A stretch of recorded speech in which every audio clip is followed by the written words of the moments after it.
तुम्हें तुम्हारे हर सवाल का जवाब मिलेगा। कब? आप जानते हैं मेरे पापा कौन है, तब भी आप बता क्यों नहीं रहे मुझे? कल तुम्हें सब पता चल जाएगा।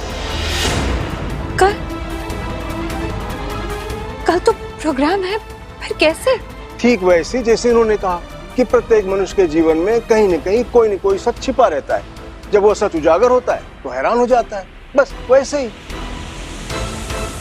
बस तुम मन लगाकर नृत्य का अभ्यास करो। हम तुमसे वादा करते हैं कि कल तुम्हें पता चल जाएगा कि तुम्हारे पिता कौन है। सच में आप बताएंगे मेरे पापा कौन है? हम झूठ नहीं बोलते बेटा। तो आप मुझे उनसे मिलाएंगे? हाँ। और आज जाकर जनक को आश्वासन मिली है कि अब उसे उसके अतीत की जानकारी, उसके पिता का नाम आखिरकार पता चल ही जाएगा। वो उनसे मिलेगी अब सालों बाद। हाँ बेटी, जब पंडित जी कह रहे हैं तो कह रहे हैं। ये जो वचन देते हैं उसे पूरा करते हैं। अब इन्होंने कहा है तो तुम्हारे पिताजी से अवश्य मिलवाएंगे। और जब तुम अपने पिताजी से मिलोगी, अभी जो तुम्हारे मन मस्तिष्क में कई तरह के प्रश्न उमड़ घुमड़ रहे हैं, शायद तुम उसे पूछो ही ना। या ऐसा भी हो सकता है कि तुम्हारे पिताजी के ऊपर जो दोष है, आरोप है, वो ना हो।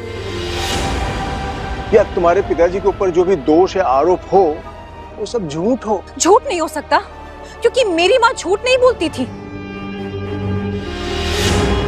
वो नहीं चाहती थी कि मैं अपने पापा के बारे में जानूं। पर अब जनक की ये बात सुनकर साधु बाबा समेत पंडित जी भी चौंकते हैं। ये क्या बोल रही है? क्या उर्वशी उनको नहीं चाहती थी कभी? वो खुद कहती थी कि वो ही मेरे पापा हैं और वो ही मेरी माँ है। वो कहती थी कि जब जरूरी होगा तभी वो मुझे बताएंगी, वरना नहीं। अगर ऐसा होता तो जानते हैं इस समय वो मुझे जरूर बताती, क्योंकि सच तो ये है कि मेरी माँ मेरे पापा को कभी पसंद करती ही नहीं थी। अब ऐसी परिस्थिति में हम फिर वही कहेंगे जो ये कह रही हैं, कि कभी कभी हम अपने सच से अज्ञात होते हैं, और जब वो सच हमारे समक्ष आकर खड़ा होता है तब हम हैरान होते हैं। नहीं बाबा, नहीं। और अब बृजभूषण की आंखों में दर्द झलकता है। ठुकरा देने का दर्द, स्वीकार नहीं करने का दर्द। गुरुजी, मैं एक बात सोच रही थी। आपकी तरह प्रतिभा संपन्न एक इंसान आपके साथ कोई इतना बुरा कैसे कर सकता है?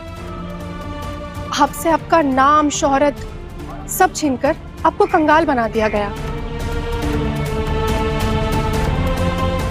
मुझे तो लगा था कि आप इस दुनिया में ही नहीं हैं, लेकिन आज आपको यहाँ देखकर इतनी खुशी हो रही है कि अपनी खुशी को बयान नहीं कर पाऊंगी। गुरुजी, आप बस हमारे बीच रहिए, बाकी सब आप हम पर छोड़ दीजिए। इस शहर में हमारे कुछ स्टूडेंट्स हैं जो बहुत अच्छी पोजीशन पर हैं। नूतन का प्रोग्राम पेश करने के लिए हमें मदद दी है और हमने उनसे मदद ली ताकि हम नूतन को इस शहर के सामने बहुत अच्छे तरीके से पेश कर सकें। और अब जाकर एक बार फिर से वही प्रोग्राम पर बात आ ही गई।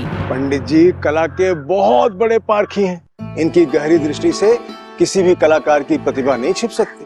जब वे किसी कलाकार की प्रतिभा को देखते हैं तो बेचैन हो जाते हैं कि उसके लिए क्या कर सके। बस ऐसे ही नूतन बिटिया की कला को देखकर, प्रतिभा को देखकर बहुत प्रभावित हैं। ये चाहते हैं कि नूतन बिटिया की कला, इनकी प्रतिभा समक्ष कला प्रेमियों के सम्मुख आ जाए। इनका नाम हो, इनकी ख्याति हो, इनकी कीर्ति हो, बस यही पंडित जी की इच्छा है और उसी के लिए प्रयास कर रहे हैं।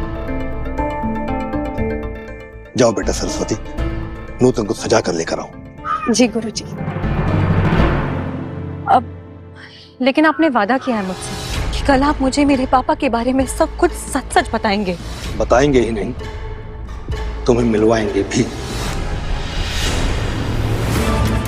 हो सकता है कि तुम्हें उन्हें जानने का भी मौका मिले। और यहीं पर जनक एक बार फिर से पंडित जी की बातें मानने पर मजबूर भी है, क्योंकि जिस सच की खोज उसे सालों से थी, कल इस माध्यम से कम सच का सामना तो होगा। जिस इंसान ने उसकी माँ को अकेले छोड़ दिया था, सवाल तो वो पूछ पाएगी। इतने सालों बाद, पर क्या जवाब सभी मिलेंगे उसे? और क्या इस दौरान क्या अनी उसे वापस मिलेगा? अब हमारे बीच आ रही है एक अनोखी टैलेंट। जोरदार तालियों से स्वागत कीजिए नूतन का। और अब स्वागत कीजिए ब्रिजभूषण जी का। अब आ रहे एक स्पेशल गेस्ट, जोरदार तालियों से स्वागत कीजिए उनका। ये आंसू बहाने का समय नहीं है ब्रिजभूषण, दुनिया के सामने सच बोलने का समय आ गया है। फोड़ दो भांडा कुलभूषण का।